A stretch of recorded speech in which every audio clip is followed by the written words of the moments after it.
கிறிஸ்துவுக்குள் அன்பானவர்களே, உங்களை சந்திப்பதில் மகிழ்ச்சி அடைகிறேன். சகரியா 1:14. அப்பொழுது என்னோடே பேசின தூதன் என்னை நோக்கி, சேனைகளின் கர்த்தர் உரைக்கிறது என்னவென்றால், நான் எருசலேமுக்காகவும் சீயோனுக்காகவும் மகா வைராக்கியம் கொண்டிருக்கிறேன்.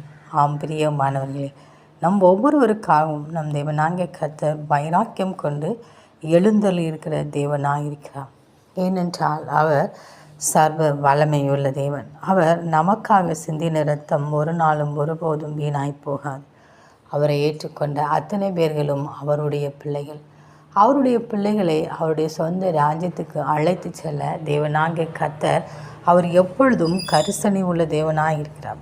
எனவே நமக்கு எதிரிட்டு நிற்கிற பிரச்சனைகளுக்கும் போராட்டங்களுக்கும் நாம் அவரிடம் சென்று நிற்கும்போது அவர் நமக்காக இறங்குகிற தேவனாக இருக்கிறார். அவர் நமக்காக யாவையும் செய்து முடிக்கிற தேவனாய் இருக்கிறபடியால் நாம் எல்லா காரியங்களையும் அவரிடத்திலே சொல்கிறோம். அவரிடத்திலே சொல்லும்போது அவர் நம்முடைய விசுவாசத்தை நம்பிக்கையும் அவர் பார்த்து நமக்காக இறங்குகிற தேவனாய் இருக்கிறார். ஏனென்றால் அவர் நம்மில் வைத்த அன்பு அவ்வளவு பெரியது. அந்த அன்புக்கு முன்பாக எந்த ஒரு காரியமும் நிற்க முடியாது. எனவே அந்த அன்பின் நிமித்தம் அவர் நமக்காக இறங்கி வருகிறார். நம்மை தொடுகிறவன் அவருடைய கண்மணியை தொடுகிறான் என்று சொல்லப்பட்டிருக்கிறது. எனவே ஒவ்வொருவரும் விசுவாசத்தோடு எல்லா காரியத்துக்காகவும் கர்த்தரையை சார்ந்துகள்.